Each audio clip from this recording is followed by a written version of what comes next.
Le Mali, le Burkina Faso et le Niger, depuis qu'ils sont sous la direction de leaders éclairés, d'authentiques serviteurs du peuple africain, les présidents Goïta, Traoré et Tiani, sont en train d'inspirer toute l'Afrique mondiale afin de recouvrer sur le continent natal de l'homme toute sa souveraineté, toute sa dignité, toute sa respectabilité, toute sa prospérité. Or, l'Afrique ne récupère pas sa souveraineté, sa prospérité, sa dignité en lésant, en spoliant, en privant, en aliénant, en exploitant qui que ce soit sur cette terre. L'Afrique n'arrache rien à l'Europe. L'Afrique n'arrache rien à l'Amérique. L'Afrique n'arrache rien à l'Asie.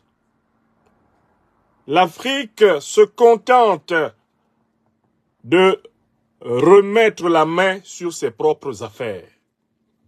L'Afrique se contente de s'arranger avec elle-même. Et pourtant, dans cet arrangement de l'Afrique avec elle-même, dans cette volonté déterminée des peuples sahéliens et plus largement africains d'être les maîtres de leur propre destin, que voit-on? On voit des gens qui, à des milliers de kilomètres, sont dérangés, comme si on les avait sonnés. On voit des gens qui, en Europe, en Amérique, en Asie, à des milliers de kilomètres de l'Afrique, dont ils ne sont ni ressortissants, ni en réalité compatissants, on voit des gens qui s'esbrouffent et qui s'ennuient tout seuls à penser que le processus de l'éveil, du réveil africain qui est en cours, est fait contre eux. L'Afrique ne fait rien contre personne. L'Afrique s'occupe enfin et à nouveau d'elle-même. Il faut que ce soit clair. Quand les Africains veulent s'occuper de leur propre sécurité, c'est dans leur propre intérêt qu'ils le font. Ce n'est pas pour l'Asie, pour l'Europe ou pour l'Amérique. Quand les Africains veulent gérer leur propre monnaie, c'est dans leur propre intérêt qu'ils le font. Ce n'est pas pour l'Europe, pour l'Amérique ou pour l'Asie. Quand les Africains disent qu'ils ne veulent plus que leur territoire, que leur économie soit occupée par des puissances négrières, colonialistes, néocolonialistes et impérialistes, c'est parce que les Africains revendiquent leurs droits. Ils ne prennent les droits de personne. Ils se contentent de rétablir leurs droits. Il faut que ce vent, ce souffle de la souveraineté africaine soit bien compris dans le monde et qu'il soit bien compris par les Africaines et les Africains eux-mêmes d'abord. L'Afrique ne veut rien prendre à l'Europe. L'Afrique ne veut rien prendre à l'Amérique. L'Afrique ne veut rien prendre à l'Asie. L'Afrique veut se reprendre elle-même. L'Afrique est dans son arrangement. Tant pis pour ceux qui considèrent l'arrangement de l'Afrique par elle-même comme étant leur dérangement. Ce qui signifie aussi que l'Afrique n'est pas l'avenir de l'Europe. Elle n'est pas l'avenir de l'Amérique. Contrairement aux déclarations des dirigeants de ces deux continents. L'Afrique n'est pas l'avenir de l'Asie. Elle n'est pas l'avenir du Moyen-Orient. L'Afrique est l'avenir des Africaines et des Africains. Comme l'Amérique est l'avenir des Américaines et des Américains, l'Europe l'avenir des Européennes et des Européens, l'Asie l'avenir des Asiatiques, l'Afrique est d'abord l'avenir des Africaines et des Africains. Il s'agit d'une application élémentaire du principe de la souveraineté des peuples qui est au fondement du droit international. Ce principe qu'on retrouve frappé en lettres d'or dans les textes fondateurs de la Société des Nations. Le principe du droit des peuples à disposer d'eux-mêmes. De telle sorte que lorsque des Africaines et des Africains revendiquent des droits fondamentaux des individus et des peuples africains, ils ne doivent pas le faire avec un complexe de supériorité. ils ne doivent pas non plus le faire avec un complexe d'infériorité. Les Africains ne se sentent supérieurs à aucun autre être humain, à aucun autre peuple humain. Mais les Africains ne se sentent pas non plus inférieurs à aucun autre être humain, à aucun autre peuple humain. Les Africains revendiquent la même souveraineté qui est au cœur de tous les grands récits de la résistance en Europe. Les Africains la revendiquent pour eux, à propos de leurs droits, c'est-à-dire de leurs terres, de leurs richesses et de leur propre histoire, de leur avenir. Il faut bien que ce soit clair et que les Africaines et les Africains, quel que soit le continent sur lequel ils vivent, comprennent de manière saine la pureté, la propreté, la qualité et l'exemplarité de la lutte qui est menée maintenant par l'Alliance des États du Sahel. C'est une lutte qui est fondée sur la vérité de l'histoire. C'est une lutte qui est fondée sur la vérité de la morale universelle. Celle qui dit qu'on ne doit pas faire aux autres le mal qu'on ne voudrait pas que les autres nous fassent. Qu'on devrait faire aux autres tout le bien qu'on voudrait que les autres nous fassent. La lutte africaine de ce siècle est fondée sur cette évidence morale. Et c'est une lutte qui est politiquement fondée. Car l'Afrique, ces 600 dernières années, a subi la traite négrière, la colonisation, elle a subi la néocolonisation et elle subit encore les pires dictatures afro-africaines. Il est hors de question que l'Afrique continue à subir. L'Alliance des États du Sahel représente cette Afrique qui commence à agir. Cette Afrique qui commence à se projeter dans son présent et dans son avenir propre. L'Afrique endogène, l'Afrique souveraine. Toute Africaine, tout Africain qui aurait bien compris le sens de cette lutte ne doivent jamais baisser le regard, baisser les yeux devant qui que ce soit. Ne doivent jamais baisser la tête, ne doivent jamais baisser leur froc. C'est une revendication souveraine. Elle est véridique, elle est juste. Ce n'est pas une revendication de haine. Ce n'est pas non plus une revendication de peur. C'est une revendication véridique. Elle est courageuse, elle est juste. Il faut qu'elle soit, s'il faut que ce monde-ci soit encore. Alors, je voulais vous toucher quelques mots de l'évolution de la situation géopolitique au Sahel, à partir de quelques informations qui nous permettent d'apprécier l'évolution des événements. Bon, je commence par une première information qui peut vous paraître anodine, parce qu'elle semble éloignée du terrain africain.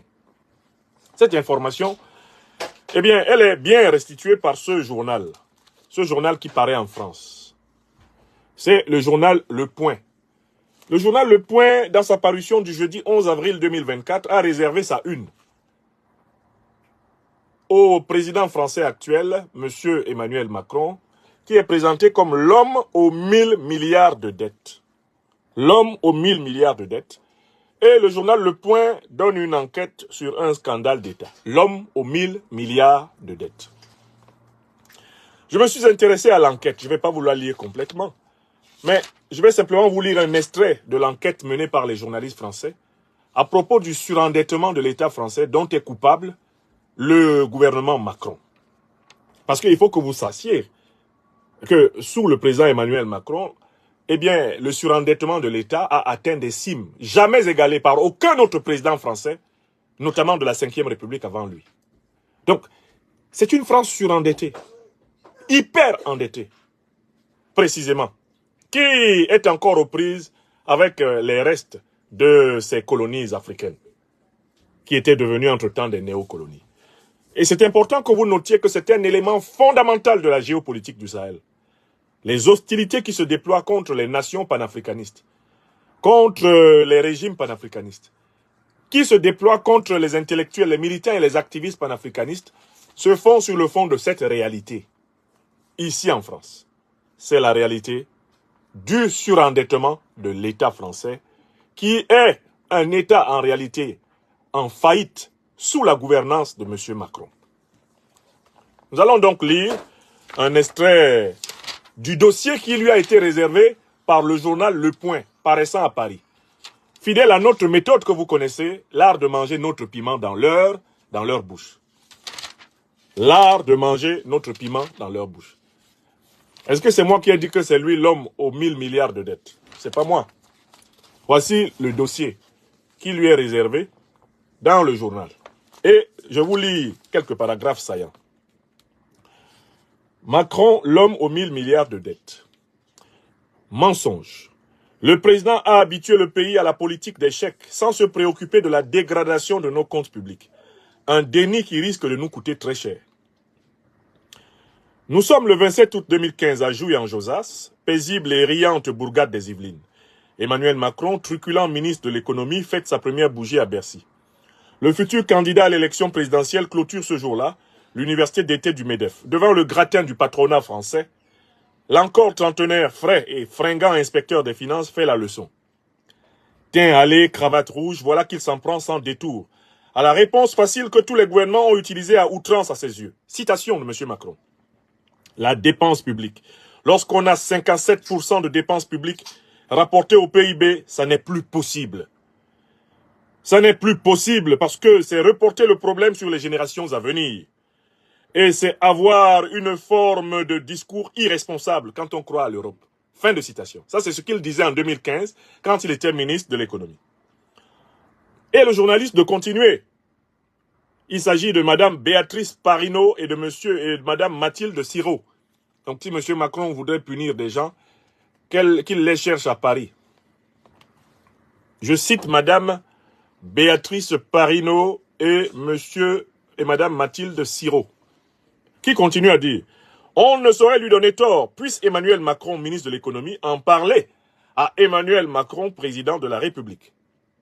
L'inventeur du « en même temps » n'est pas à une ou deux incohérences près. Le chantre du sérieux budgétaire d'alors s'est mué, une fois élu, en un incorrigible panier percé. Car, depuis bientôt 8 ans qu'il s'est installé à l'Élysée, le niveau de dépenses publiques est loin d'avoir baissé. 57,3% du PIB en 2023. Mais pour le président, ce n'est pas un problème. Pire, il s'enorgueillit d'avoir maîtrisé les dépenses de l'État. C'est ce qu'il a dit lors d'une réunion à l'Élysée le 8 avril. Plus grave encore, l'endettement du pays a explosé avec 3100 milliards d'euros atteints en fin d'année dernière, soit 110% du PIB. En 2027, Emmanuel Macron laissera le pays avec au moins 1000 milliards de dettes supplémentaires. Du jamais vu. Fin de citation. Je viens de vous lire l'introduction de l'enquête menée par les deux journalistes du Point, à savoir Mme Béatrice Parinaud et Mme Mathilde Siro. Donc, quelle est la situation de la France? C'est un pays surendetté à 110% de son PIB. C'est-à-dire que le service de la dette dépasse les richesses produites de l'année. C'est-à-dire que le service de la dette est passé à 110%. Et que la France, en fait, dépense davantage à payer la dette qu'elle ne produit de richesse.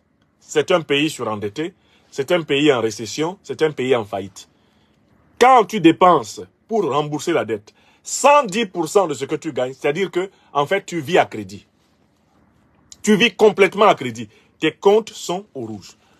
Voilà la situation économique de la France. Résumée par les journalistes du Point, l'homme aux 1000 milliards.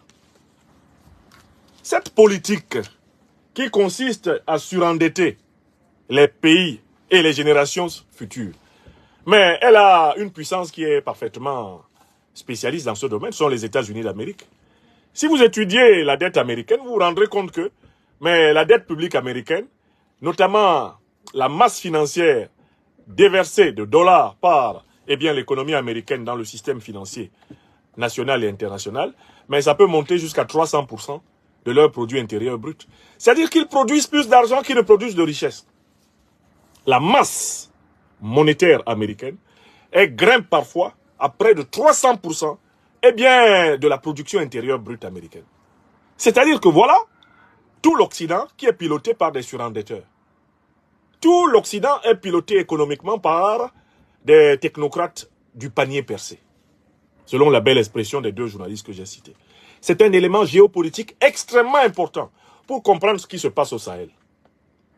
Lorsque donc, qu'au Mali, au Burkina Faso et au Niger, se lèvent des dirigeants qui disent que ce ne sont plus le FMI et la Banque mondiale, c'est-à-dire les institutions financières pilotées par ces paniers percés qui dirigent l'Occident, qui vont orienter les politiques nationales africaines.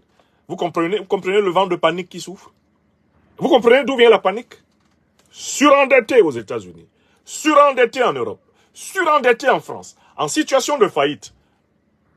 Ils se retrouvent refoulés, ils se retrouvent progressivement déracinés de leurs mamelles nourricières africaines, où ils prélevaient des matières premières sans compter, sans déclarer les quantités, et où ils avaient imposé des accords de coopération militaire, des accords de coopération économique, des accords de coopération culturelle, des accords de coopération diplomatique iniquitaires, inégaux, injustes, scandaleux. Voilà la situation dans laquelle vous pouvez comprendre la géopolitique du Sahel. Maintenant, allons au Sahel. Sahel qui est, comme vous le savez, une réserve stratégique de matières premières de très haut niveau.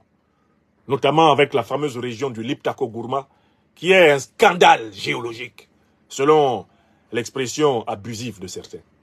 Comme si c'était scandaleux que les Africains soient riches. C'est pas scandaleux, c'est normal. C'est ce que la nature ou Dieu leur ont donné. C'est pas scandaleux. Ce qui est scandaleux, c'est que des pays qui sont potentiellement les plus riches de la Terre soient maintenus dans la pauvreté. C'est ça le scandale. Bon. Qu'est-ce qui se passe ces derniers temps? Je donne quelques événements qui m'intéressent. Le premier événement qui m'intéresse, c'est la signature d'une avance de près de 400 millions de dollars entre le groupe d'État chinois CNPC et les autorités du Niger, qui commencent ainsi à tirer les dividendes du pétrole. Le Niger, dans le Sahel et dans l'Afrique de l'Ouest, est l'un des pays dont la croissance économique est en tête. Le Niger, le Mali et le Burkina Faso sont en train d'avoir une croissance économique supérieure à celle de tous les pays de la CEDEAO, le Nigeria inclus. La rationalisation de la gestion des ressources du sous-sol nigérien, la rationalisation de la gestion des ressources des sous-sols maliens et burkinabés est en train de faire des États maliens, burkinabés et nigériens des États solvables, comme jamais ils ne l'ont été. Ils sont en train de réaliser, d'accumuler une capacité de paiement, des réserves de change en monnaie étrangère, qui leur donnent les moyens d'ouvrir bientôt la Banque centrale du Sahel. Ils sont en train de sécuriser la transformation sur place de l'or. Les raffineries de l'or, les raffineries du pétrole, les raffineries des matières premières stratégiques sont en train de s'installer, créant des emplois et créant de la plus-value. Les produits finis, issus des matières stratégiques sahéliennes, vont ramener des réserves faramineuses. Le Niger vient d'encaisser 400 millions de dollars. 400 millions. Ce Niger-là, que le FMI, le Fonds monétaire international, la Banque mondiale, etc. Ce Niger qu'ils ont classé systématiquement pays moins avancé, pays pauvre, en moins d'un an de bonne gouvernance, est en train de devenir solvable et est en train d'avoir des caisses publiques qui vont être remplies à craquer d'argent utile pour développer l'éducation, développer la santé, développer la sécurité, développer la haute technologie, développer l'industrialisation. Ce que vous observez au Niger est ce qui est en train de se passer au Burkina Faso. C'est ce qui est en train de se passer au Mali, où la rationalisation des filières augmente les recettes fiscales. Ces trois pays ont également pris une autre décision collective qui est très intéressante. C'est la fin du système de la double imposition. C'est-à-dire qu'ils sont en train d'imposer systématiquement à toutes les entreprises étrangères présentes sur leur sol de payer des impôts sur place. Toutes les entreprises des puissances négrières, coloniales et néocoloniales, impérialistes qui étaient dans ce territoire ne payaient pas leurs impôts sur place. Chacune des entreprises françaises, américaines, britanniques, etc., payaient leurs impôts dans son pays. Tous ces pays-là sont en train de s'aligner sur la fin de la double imposition. Orange doit payer sur place. Total doit payer sur place. Bouygues, Bolloré doivent payer sur place. Orano doit payer sur place. Tout le monde doit payer sur place. Voilà encore un autre axe de renflouement des caisses de l'État. Troisième élément extrêmement important. Ces pays n'étaient pas capables de passer des commandes d'armement en dehors du système contrôlé par les néocolonialistes français et les impérialistes occidentaux en général. Chaque fois que ces pays avaient de l'argent, par exemple, là, il y a une rentrée de 400 millions de dollars, et qu'ils voulaient renforcer leur dotation militaire, ils étaient réprimés par le Fonds monétaire international, par la Banque mondiale, par l'Union européenne, par les puissances négrières, coloniales, néocoloniales, qui les empêchaient d'accéder au matériel dernier cri pour leur défense. Maintenant qu'ils ont pris leur distance envers les puissances de l'OTAN, pris leur distance envers l'ancienne puissance coloniale, devenue néocoloniale française, pris leur distance envers la présence militaire qui les intimidait, ces pays se sont mis à utiliser correctement leur argent. Ils achètent les armes dont ils ont besoin.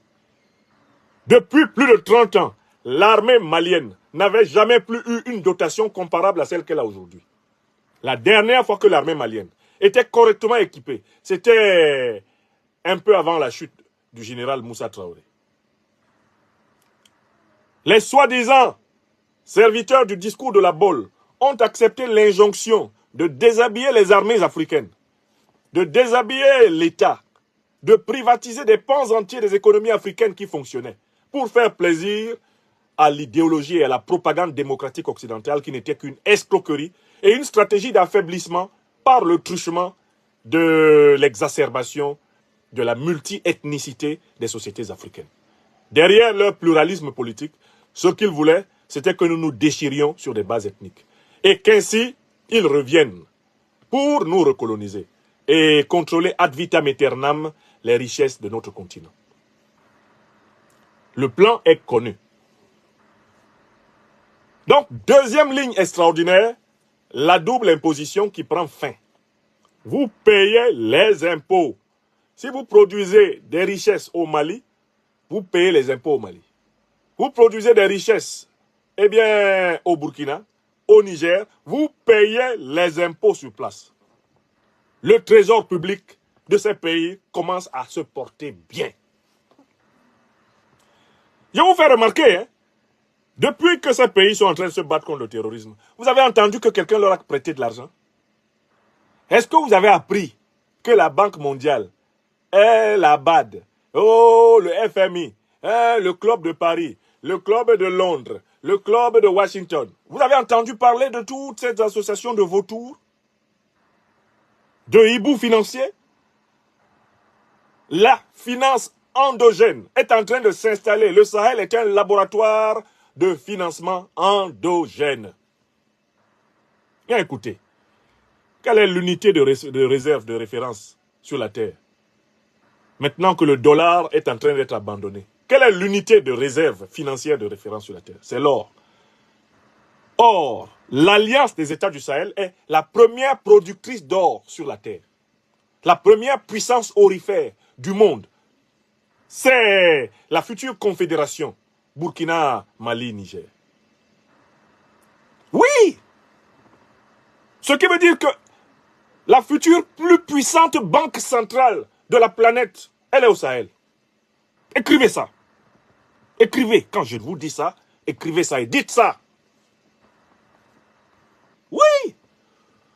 Le Sahel s'annonce comme étant bientôt la première banque centrale de la planète en termes de capacité de réserve d'or. Et je vois des naïfs qui sont là, qui se précipitent dans les histoires d'élections, élections, élections. Vous pensez qu'on va pouvoir constituer une grande réserve stratégique d'or pour le développement de cette région sans avoir sécurisé le Sahel? Vous pensez qu'on va s'amuser là, alors que les pays sont encore fragilisés par les terroristes, à créer une banque centrale, à y entreposer des réserves faramineuses d'or pour que les brigands traditionnels qui ont cassé l'Afrique depuis 600 ans reviennent? Il faut que vous compreniez pourquoi ces pays mettent un point d'honneur à se sécuriser. Mais écoutez, si vous allez posséder l'une des plus importantes et bientôt la première réserve d'or de la Terre, n'avez-vous pas intérêt à construire une véritable forteresse militaire? Je recommence la question pour les Africains, hein, qui se laissent pour certains impressionner par les braillards. Hein. Oh, on veut les élections, on veut les élections. On a eu les élections pendant 30 ans. Est-ce qu'on a été capable de doter le Sahel, de doter l'Afrique de sa véritable souveraineté monétaire? Pourquoi on n'en a pas été capable? Mais parce que nous sommes en Afrique militairement encerclés par les puissances néocolonialistes occidentales et moyen-orientales. Quand vous êtes encerclé par l'ennemi et qu'il a son camp militaire à 3 km de votre palais, est-ce que vous pouvez tenter de changer de monnaie? Le président Laurent Gbagbo, lors d'un meeting célèbre qu'il a donné récemment à Gboville, a dit des vérités. Il a reconnu que quand lui il est arrivé au pouvoir en Côte d'Ivoire en 2000, il avait peur de parler du CFA. Que quand il était opposant dans les années 80, pour parler du CFA, il était obligé de s'exprimer en pseudonyme. Pourquoi? Parce qu'à cette époque-là, les néocolons français tuaient systématiquement tous ceux qui critiquaient le CFA. Je dis bien, ils les tuaient. Laurent Gbagbo dit on avait peur. Le président Laurent Gbagbo a lâché le mot. Et en concluant, tous les pays là, du CFA, ils vont sortir du CFA un à un. Mais pourquoi ils peuvent sortir du CFA un à un? Parce que les régimes sont en train de se sécuriser hors de la France-Afrique. Vous ne pouvez pas toucher à des questions fondamentales comme la question monétaire, à la question de la souveraineté sans renforcer votre sécurité. Et si vous vous amusez à faire des élections bâclées, ben on vous écrase à l'occasion du désordre que vont créer ces élections bâclées. Est-ce que vous comprenez? C'est une question géostratégique qu'il faut partager avec le peuple. Le peuple doit comprendre pourquoi il y a priorité sur la sécurité. Pourquoi il y a priorité sur la monnaie. Pourquoi il y a priorité sur le consensus national. Pourquoi il y a priorité sur la construction de la confédération. Pourquoi il y a priorité sur le renforcement des capacités géostratégiques de défense. Pourquoi c'est prioritaire par rapport à cette histoire de l'urne et du bulletin. L'urne et le bulletin n'ont de valeur que lorsque vous ne pouvez pas vous faire imposer les dirigeants par une puissance étrangère. Le principe de la souveraineté populaire ne peut pas s'exprimer alors que le peuple n'a même pas la sécurité et la paix nécessaires pour choisir en âme et conscience entre les projets en concurrence. Donc je continue à vous expliquer la géopolitique du Sahel. Le Sahel a donc compris l'importance de cette question de sécurité. Voilà pourquoi, non seulement les caisses des 3 États de l'Alliance du Sahel se remplissent correctement et à un bon rythme, mais voilà aussi pourquoi ils ont maintenant la possibilité d'acheter les armes qu'il faut pour se défendre. Et ces armes qu'il faut pour se défendre, ils peuvent les avoir avec les partenaires du monde multipolaire que sont la Russie, la Chine, la Turquie, l'Iran et consorts. Et voilà comment des armes qui étaient impossibles à acquérir pour le Mali, pour le Burkina, pour le Niger, parce qu'ils en étaient empêchés par la France, empêchés par l'Union européenne, empêchés par les États-Unis d'Amérique, empêchés par la Grande-Bretagne, empêchés par le bloc impérialiste occidental. Ces armes-là, désormais, l'Afrique peut les acheter. Tout le Sahel est en train donc de se doter de systèmes de défense antiaérienne dernier cri. Car, en fait, dans quel domaine militaire l'Afrique est-elle inférieure aux armées occidentales? C'est essentiellement dans le domaine aérien. On sait très bien que les grandes armées impérialistes occidentales, et c'est cela qu'elles ont montré lorsqu'elles ont attaqué la Libye, commencent toujours leur guerre par une campagne de bombardement, par une campagne de destruction aérienne. C'est ainsi que pendant 6 mois, en 2011, ils ont bombardé la Libye et détruit toute la Libye. On sait donc que pour se protéger des impérialistes et des néocolonialistes occidentaux, il faut renforcer les capacités aériennes de l'Afrique noire. D'où l'investissement massif en cours pour constituer la grande muraille africaine sahélienne. Le Sahel est la grande muraille protectrice de l'Afrique noire en construction. Il ne manque pas d'hommes pour constituer des armées au sol, des infanteries lourdes. Il ne manque pas des moyens pour doter le Mali, le Burkina et le Niger de troupes motorisées en quantité suffisante. Mais il manque à toute la région d'Afrique au sud du Sahel une capacité de défense aérienne. Parce que les pays africains au sud du Sahel ne possèdent pas suffisamment de satellites. Ils ne possèdent pas une aviation puissante. Ils ne possèdent pas les technologies de combat sol-air. Ils ne les produisent pas.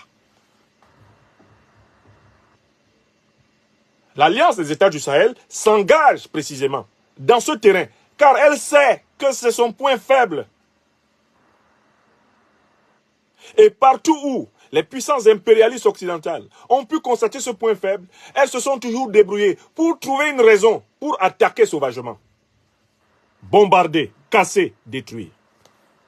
On a bien vu comment, lors de la récente visite de la délégation diplomatique américaine au Niger, celle-ci essayait de procéder au sophisme du loup contre le peuple africain du Niger, à travers une accusation fantasmagorique, fallacieuse, fausse, abominable. Ils ont prétendu que le Niger serait en train de vendre l'uranium, qui pourtant n'est exploité que par la France actuellement au Niger. Ils ont prétendu que le Niger serait en train de vendre l'uranium à l'Iran, pour que l'Iran fasse sa bombe nucléaire avec l'uranium nigérien.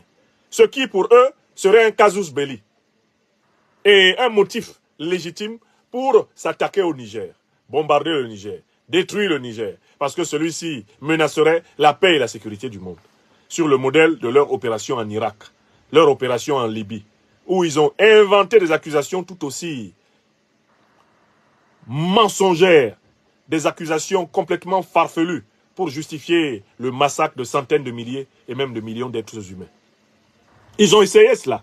Et le Niger a vigoureusement expliqué que cette accusation était d'autant plus absurde que l'uranium du Niger n'est jusqu'ici exploité que par la France. Il n'y a que le groupe Orano dans le sol nigérien qui exploite l'uranium. Si le Niger donnerait de l'uranium à l'Iran pour faire sa bombe nucléaire, il faudrait d'abord accuser la France, qui est la principale puissance dont l'entreprise exploite encore pour le moment l'uranium au Niger. Et qui va commencer à payer ses impôts sur place, en attendant peut-être la révision du contrat, dans des conditions plus avantageuses pour le peuple nigérien. Donc, il faut que vous compreniez l'importance de ce moment-là. Le Niger, le Burkina et le Mali sont en train de récupérer leur ciel. Cela veut dire que les violations répétées des espaces aériens de l'Alliance des États du Sahel seront potentiellement très coûteuses pour les ennemis de la souveraineté africaine. Maintenant, quatrième élément important. Au Niger, les populations ont pris leurs responsabilités. Le peuple nigérien prend sa responsabilité. C'est que les Nigériennes et les Nigériens, les Nigériens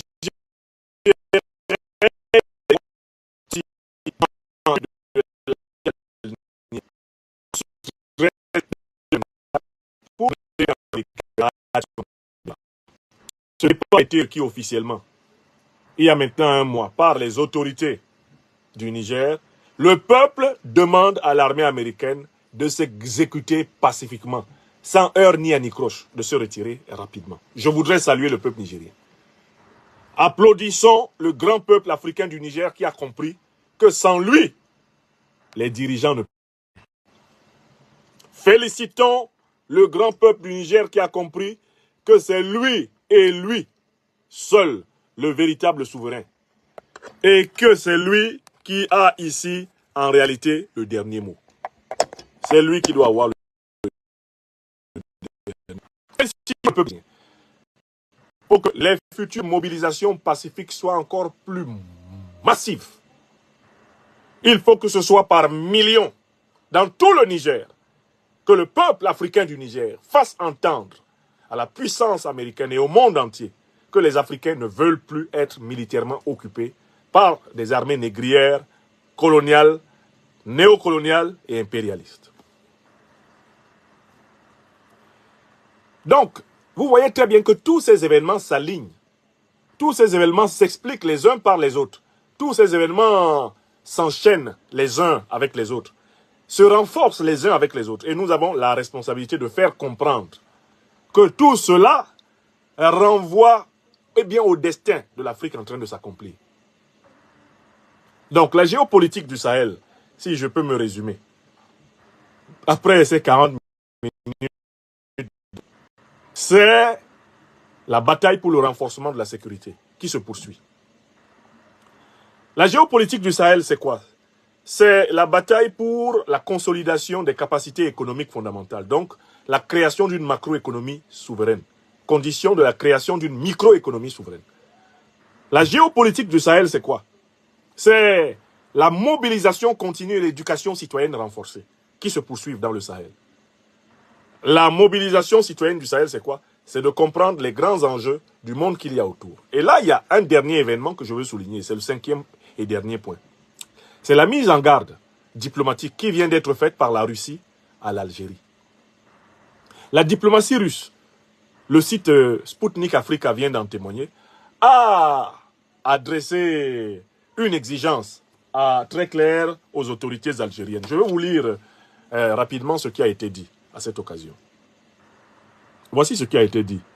Lors de la rencontre entre un ministre algérien des Affaires étrangères et le vice-ministre des Affaires étrangères de la Russie, M. Bogdanov. Qu'est-ce qui a été dit? Je vous donne l'extrait concernant le Sahel dans ce qui a été dit. Il a été dit que it was also agreed to continue coordinated efforts to normalize the military political situation in the Sahara-Sahel zone. Traduction, il a été convenu par les deux parties de poursuivre des efforts coordonnés pour normaliser la situation militaro-politique dans la zone du Sahara et du Sahel. Ça, ce sont les termes diplomatiques. Mais quelle est la signification politique de ceci? Mais la Russie demande à l'Algérie de cesser de jouer au double jeu auquel elle joue avec les organisations terroristes qui ensanglantent le Sahel.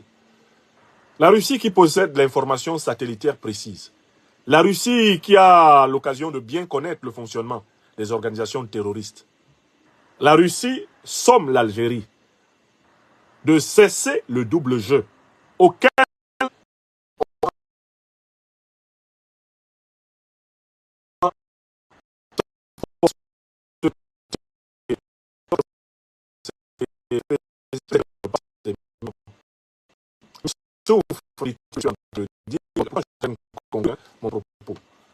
je dis que la Russie demande à l'Algérie d'arrêter de jouer double jeu avec les Africains.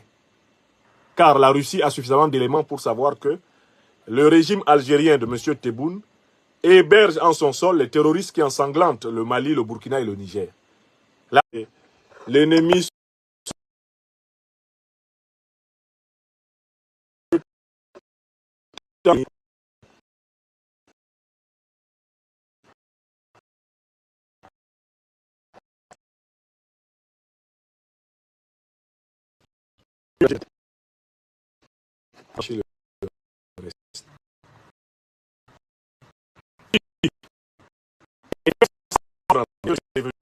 arrêter de soutenir les terroristes au Sahel. Si la Russie se permet de publier un communiqué dans lequel elle dit qu'il a été demandé à l'Algérie de contribuer à la paix et à la sécurité, à la lutte contre le terrorisme, c'est parce que la Russie a les éléments que nous évoquons depuis plusieurs conférences à propos de la protection, à propos de l'hébergement des organisations terroristes par le pouvoir algérien. Monsieur Iyad Aghali, chef terroriste d'Al-Qaïda, est bel et bien hébergé par les autorités algériennes. Il a une organisation armée qui est protégée dans le sol algérien. Et d'ailleurs, le gouvernement algérien a annoncé qu'il investissait de l'argent pour améliorer les bases arrières des terroristes dans la région de Tinzaouaten. Il a annoncé un investissement de 10 milliards de dollars pour rendre la vie douce aux terroristes qui opèrent à partir du sud de l'Algérie contre le Mali, contre le Burkina et contre le Niger. La Russie a saisi cette occasion pour dire à l'Algérie d'arrêter cela. Et je voudrais saisir cette occasion pour dire à nos frères et sœurs, camarades de lutte de la gauche algérienne de ne pas faiblir dans l'amour de la vérité face au gouvernement algérien. Ne voyez pas dans nos protestations une quelconque forme de haine raciale. Il s'agit d'un devoir de vérité et de justice. Et nos frères et sœurs, camarades de lutte algériens, doivent s'associer à nous pour dénoncer Tebboune dans son double jeu contre le peuple d'Afrique noire. Faut pas que vous vous trompiez. Frères et sœurs du peuple algérien, en ne comprenant pas ce que nous sommes en train de vous dire, vos dirigeants actuels protègent des terroristes qui attaquent l'Afrique noire. Voilà le problème. Et vous devez être capable de leur dire, nous avons une histoire de lutte, une fraternité et une camaraderie de lutte avec l'Afrique noire qui nous interdisent de nous associer aux terroristes contre l'Afrique noire. Nous devons cesser de servir de base arrière à Al-Qaïda et à l'État islamique contre le Mali, contre le Burkina, contre le Niger, contre l'Afrique noire. L'Algérie doit couper les vivres aux terroristes. Voilà ce que nos frères et sœurs, nos camarades de lutte algériens doivent dire, au lieu de se braquer et de révéler par là qu'ils sont complices de cette duplicité.